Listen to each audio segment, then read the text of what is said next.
3 years back தான் my wife has expired. அது முடிஞ்ச பிறகு நாங்கள் வந்து தனியாக இருக்கோம், நானும் என் பையனும் மட்டும்தான் தனியாக இருக்கும். அவன் வந்து தனியாக பெட்ரூம் வேணும், தனியாக வேணும் எல்லாம் கேட்டால் okay I understand is feelings and எல்லாத்தையும் கொடுத்துட்டேன். பட் என்னோட பிரச்சனை என்னன்னா அந்த ஸ்பரிசம்ன்றது இல்லாமல் போயிடுச்சு என் வாழ்க்கையில். யாருமே எனக்கு, நானே சில தொட்டு பார்த்துவேன் எனக்கு உணர்ச்சி இருக்கான்னு. யாரு, ஏன்னா நான் ஒரு கம்பெனியில் ஜென்ரல் மேனேஜராக இருக்கேன், யாருமே தொட்டு பேசுறதுக்கு கூட ஆள் கிடையாது.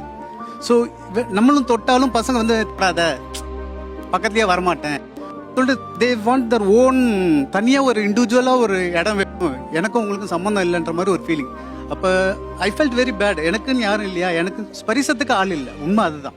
ஆக்சுவலி எனக்கு பையனை ஹக் பண்ணணும்னு ரொம்ப நாள் ஆசை, but E never allows. So அதனால எனக்கு யாருமே என்ன தொடலையே. அதுல உங்களுக்கு என்ன சங்கடம் தம்பி? அதுக்குன்னு டே டு டே லைஃப்ல என்ன ஃபார்மலா ஹேண்ட் ஷேக் குத்துட்டு இல்லை ஹக் பண்ணிட்டு முடியும் பேரண்ட்ஸ். இப்போ நீங்க இதெல்லாத்தையும் ஏன் ஃபார்மல் லிஸ்ட்ல சேர்க்கறீங்கன்னு தெரியல. நான் கேட்டதில்லை தான், ஆனால் நான் எப்போ ஹக் பண்ண போனாலும் கையை தட்டி விட்டுருவாப்புல. கம் சார் வாங்க.